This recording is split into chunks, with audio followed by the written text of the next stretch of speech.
your hands as you scream out to me for mercy. Fall on your knees as you beg for your life before me. Weep on your own in the face of your own reflection. Yeah. Do what you want, I don't care, 'cause I won't be watching. And you can whisper it, shout it, I don't care. You won't forget what you did. Whisper it, shout it, I don't care. You won't forget what you did when I burn your little red house down.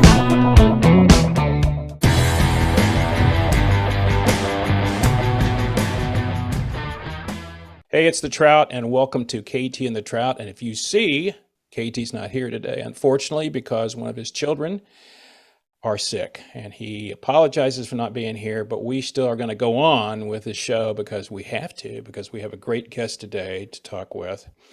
And as always, remember to push that little like button that's going to come on now, and it's going to say subscribe now. Tell your friends about KT and The Trout. We are everywhere. KT and The Trout is available on YouTube, KT and The Trout on Instagram, KT and The Trout on podcasts everywhere. So tell everybody about it so we can do more like this as we get into, it's hard to believe it's going to be 2022 already. And we got other guests lined up for next year. It's going to be a fun time. So if you have ideas, let us know. But today we are international again. And today we introduce, I just have this great line in here. I just found it here. British firecracker singer. I love that. So welcome, Lynne Jackaman, to KT and The Trout. Hey, Rick, thanks for having me. It's great to have you here. So normally what I do with people is when I do a little research on them, I say, tell me about when you started and all that. But I'm going to start in reverse with you because I know you've been working recently and just released some music that you did. Was it just you and a musician? Yeah. I think, okay, so let's start with that, and then I'll go back and get a little history on you. So tell me about your current project.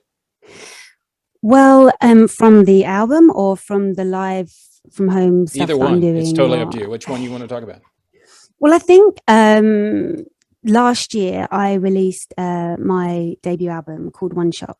Right. And as you can probably hear, I'm from the UK. So What? where I recorded it. I thought you were from South Texas. I heard the accent. I couldn't even attempt that accent. I'm so bad.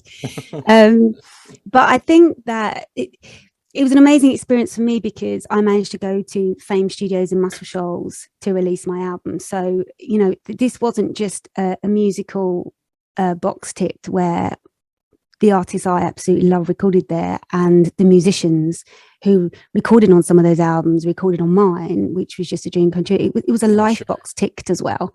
Yeah. And some things in life they just seem so, gargantuan. Like there's no way that all of those things can come together to make that happen. And they did. But they did. And then another thing I didn't expect would be to be releasing that album during a lockdown. During a pandemic in the UK. Yeah. So everything about it is just, what? Are you serious? You won't be kidding me, right? So I think, so I recorded that. It's called One Shot. And I went over there with a British producer called Jamie Evans. And we did all the pre-prod and we worked up songs that I had. And then went in with the likes of Spooner Oldham, Will McFarlane, Clayton Ivey, and we had John Gifford engineering and Spencer Coates and Justin Holder on drums, and I could just sit here and just sing his praises, and of course the Muscle Shoals horns. Oh yeah. So that's right, you did it, the horns too. Wow, I had the horns too, and there's just this kind of even just to be sitting in that room, there's one thing that you hear on record, and then there's what you hear organically in the room. I sometimes forgot I was making a record because I just wanted to sit there. And when I was recording the live take of On My Own Stage with Clayton Ivey, I think we sat there for about an hour and a half talking before Jamie came in and said, we do actually have to get this done today. Yeah. This isn't free. This isn't free. This is a studio. Yeah. They like you, but not that much. This is it. And I'm thinking, oh, come on. So it was it was brilliant, and I just feel really grateful that everyone involved kind of helped to make it happen and believed in this kind of girl with a dream in the UK, really. Well, so I know I can say this because, or ask this question. Did you get the feeling, because a friend of mine was just there a couple of months ago, did you get the feeling, and I know I'm not trying to put you down, that you weren't worthy? Like I mean, you get imposter syndrome, right? So you start to feel, completely. And you do. And if that feeling isn't already within you because you're aware of the history, you just have to look up and see, I've never loved a man, or I love you on the wall, or you just, I was so nervous to meet a Spinner album, for example, because I'm a big Aretha fan, and to know that Wilson Pickett recorded there, and Otis Redding, I think he recorded there, but more as a producer a couple of weeks before he died, and things like that. And they've got unreleased recordings of his. So it's just really, there's these strange synchronicities as well, where I remember I got picked up by a mate who I was co-writing with time. And when you get into writing with someone, you play each other tunes, you talk about your influences, and of course your primary target is to sound like you, but there is no such thing as a original idea except that which has been forgotten, right? So you kind of think, okay. And I remember just like blasting Evidence by Candy Staten to him, and I'm just like, wait for it, and then the groove kicks in, and I'm just like, that's the kind of groove I want for my album. This is what I'm searching for. And it transpired that where I then ended up recording my album was where Candy Staten recorded Evidence. So it was just, and I had no idea. This was just a pipe dream. I'm sorry, wasn't this some little band like the Rolling Stones were kind of and this other unknown Grammy Award winner, Paul Simon, I think. So for those people who listen to this are not musicians and not in the genre that Lynne and I both play. She plays different than I. She has soul voice, but that's like what would you call it? The epitome of going to a studio. If you couldn't go to the rock record plant that's not around anymore, or the Experience Studios of Hendrix, that's where you want to be, in Muscle Shoals, because all these famous musicians recorded there. And it's amazing. And you just, like you said, I think I would be, I asked my friend, he was over there just dilly-dallying around. He said, I went in the bathroom, the Stones recorded the recording, and one of the songs I used the bathroom for the I think it was Wild Horses is that what it is? Sound. Yeah, it was in the toilet, and I think it was Wild Horses. Yeah. And you're like, whatever works. No, but I'm thinking, and I asked him the same question. Did you feel you weren't worthy? He goes, oh yeah, I just and I'm like playing the drums going, okay, why am I here? I don't even understand. But I think the other part of it is somebody of your caliber of singer has to kind of get over that after a while and say, I'm here to promote myself and do the best I can. And yeah, it's like standing in any famous place, but it's just people have passed through. It's a building. And if you've never watched, and I'm sure you have, Netflix had the 2-hour, they've had it on several times, about the history of Muscle Shoals. Incredible. All the people came to, and then you go and you're expecting this gigantic building with all these studios like Abbey Road or something like that. And then you go there and it's like, that's it. It's not that big. But it's people, it's the people that made the place. I mean, obviously Rick Hall very much made it and made sure it was sonically brilliant. But it's just, you just wait for somebody to run in with like a camera and just tell you that like it's a massive joke, like you can go home now. I was just waiting anytime, like, right, one of my best mates is just going to come in and just regret the most expensive joke she's ever like pulled on me. So now that's okay. But I did. That's how I felt. This isn't really these people. We pretend they're these people. Yeah, they're just doppelgangers. They just really look like a. That's a good point. Spooner, is that you? No, that's not really him. We just hired people to do that. Well, let me tell the people about you a little bit and about why I really wanted to speak to you. And for those that are listening or watching this on YouTube, I didn't find Lynne. She kind of found me, which is kind of interesting. And she found me on Instagram. She followed me, and then I saw, as an Instagram person or as a musician, the first thing I do, and I know, Lynne, you have a lot of people follow you, is to see how many people are following them. And when you see the person that's got more followers than they follow, I know they got to know somebody. So they have to report me. So, and I looked at it and went, man, there's a lot more people that follow her than you. And the first thing I did was I went to your album and listened to it. Thank you. And that's ultimately what I would like. Just well, and I mean, immediately went, okay, this she's great. And I, to be honest, and I know this may sound a little cold, but why aren't you bigger? I mean, seriously. I mean, I know a lot of people never get discovered, but you have such a wonderful tone. And the one thing, and for people that don't, and we're going to have all the links and everything to Lynne's album and all of its stuff. But if you like, and for those people that don't know, Muscle Shoals is in Alabama, so it's in the South. So I'm listening to a British singer that sounds like she came out of South, somewhere in the South. And that's the soul that Lynne has when she sings. And if you like, we were just talking about Aretha Franklin, if you like people like that, you need to listen to her music, because that's what's so cool about Lynne. And I listen to people like you, and I know the music industry, we were talking earlier about something, but it's changed so much that you can't, it's not like it used to be. And I was listening to somebody talking about, a famous song, 1,000 Miles by Vanessa Carlton, that came out 20 years ago. And they were talking to the producer and the A&R people and all that. You don't have that stuff anymore. I mean, just like you release things on Bandcamp or you know, you go on YouTube, you have your album. So to go out and do gigs, like when I grew up, the first thing you did was you got a band together, you try to play locally, you try to get more people to follow you. And I'm sure it's that way, the same way with you to a certain degree, but then you play bigger circuits and you get somebody, finally an 8R person. Those that don't know, those are the people that decide who's they're going to put on a record label, and they sign you if you're lucky. And then they hopefully will promote your album, or they may not. Yeah. So it's so much different now. And so when you got somebody of Lynne's talent that more people need to hear, that's why we do this show, is when we come across people like her, and we want more people to know about her. And even if it's 10 more people, Lynne, it's 10 more people. And then they tell 10 people. That's absolutely my philosophy too. And thank you. Thank you. So let's start back from when you were a kid. When did you know that you wanted to sing for a living?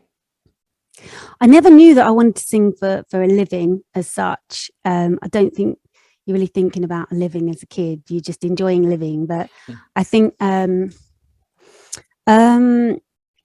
just knew, because I was a lover of music before I was a singer. So it was like I've never been schooled, I've never gone to drama school, I've never had singing lessons. So for me, it was kind of, I just would listen to the records and the singers that I loved. So you're talking Stevie Wonder, Aretha, and just mildly even attempt to try and sing along. And I think that just at friends' houses at school, or just in, like, you know, the school playground or whatever, I just sing. And I loved I loved studying music at school, and there was a piano, and sit and play that and sing along. And I didn't really like being in plays so much, because I wasn't really attracted to like theatre and the theatrics of it. And I just wanted to like just sing a song that I love. So I think it was when I was singing in front of people and they didn't tell me to shut up, basically. We'll pay you. Really? For what? No, for stopping. Yeah.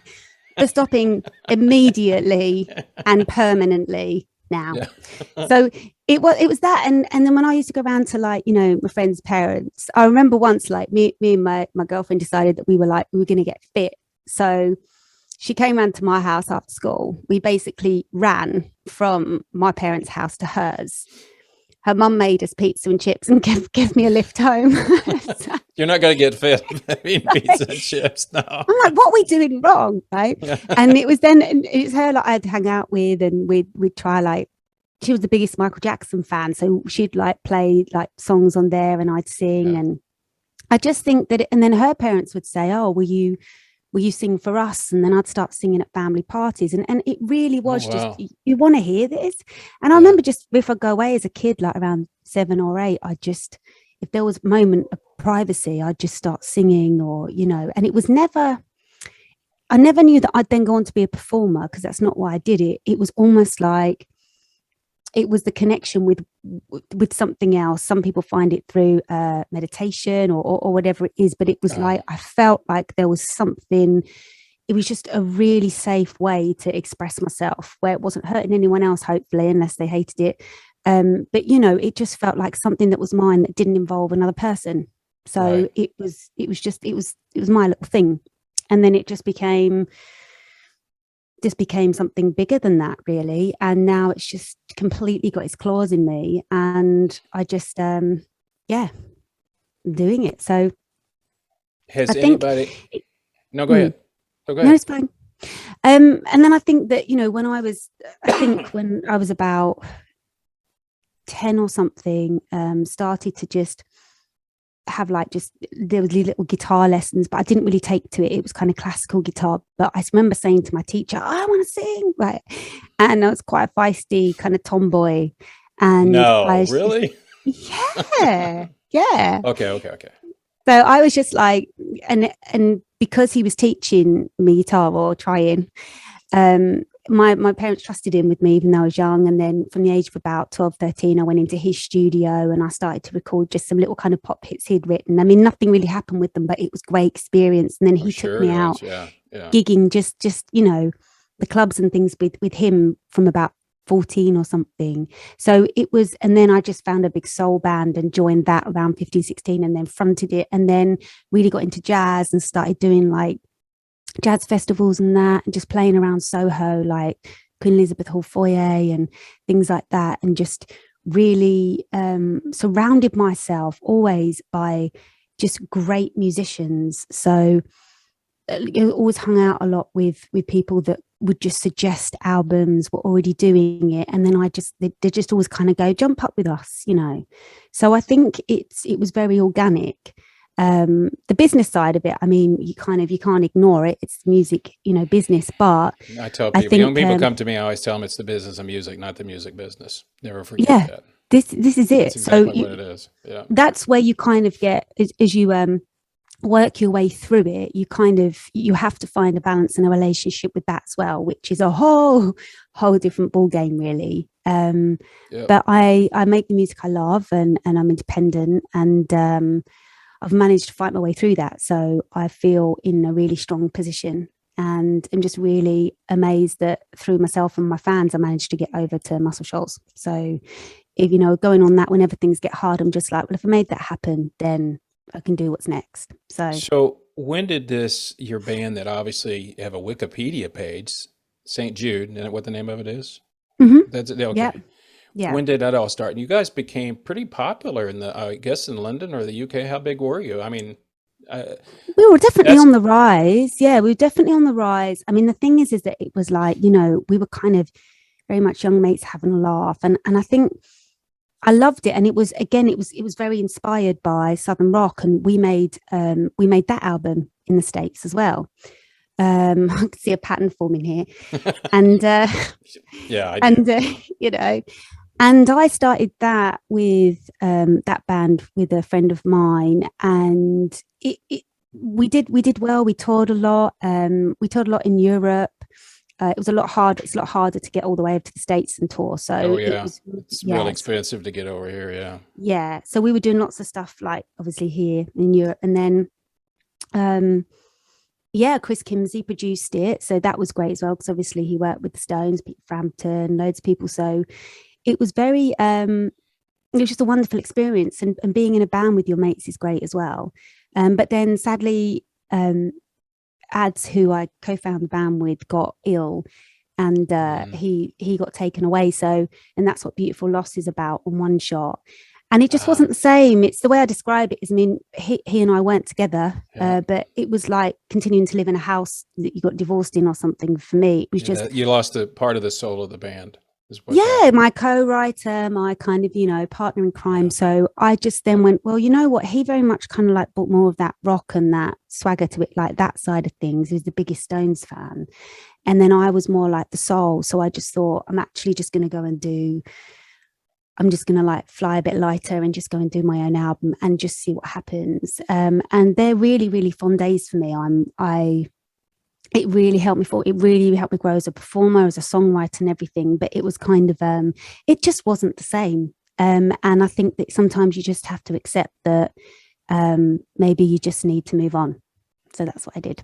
Going to Muscle Shoals is great, but what you're doing now, Lynne, I think is even greater, because that is showing your side, that who you really are, and that is important as a performer. And hardest thing for people to understand as a creative person, and I remember my wife told me one time, she was a manager of our band years ago, one of my bands, and she said, I can't stand creative people. You people are crazy. We're nuts, yeah. And so when I talk about it, we understand each other. That's exactly right. It's like a language. It's and a language. It's, we think people that aren't, they don't think like us are crazy. So it's kind of, you have so to, it's a you club. just have to find your people. Yeah. Yeah. And the fact that I can talk to you, if I talk to CW performer, which we did last week, I can talk to him because it's all basically the same. It's just a different genre. Yeah. And everybody has to have the same thing about it. And I'm really taken by the fact that I love your music. I'll just be quite frank. When I heard it the first time, I said, I think you're just a great performer. So how in the world did you go from playing in the band that was fairly well known to all of a sudden somebody says, hey, let's go to Muscle Shoals?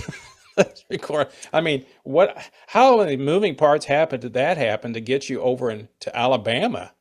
I mean, I still don't know. And I still, maybe it's a little divineness there. Maybe it didn't happen, but I think it's one of those things where it's like, you don't analyze every step you take when you arrive at your destination. You don't, you don't remember every step, but then all of a sudden you look back and you go, did I really walk that far? And it's like that. And I think that life is about people and achievements are about teams. And I did not do this on my own, like far from it. And it was never do. The right people, the right time. My fans were amazing. And again, it was like the fans and the momentum I built up through St. Jude. So that was wonderful. Everything leads to something else. So I think it was just, everyone just came together, and we sent John Gifford over some demos, and he's just like, damn girl, we're going to get you over and we're going to do everything here. And I'm just like, oh, really? And Jamie had been over there before.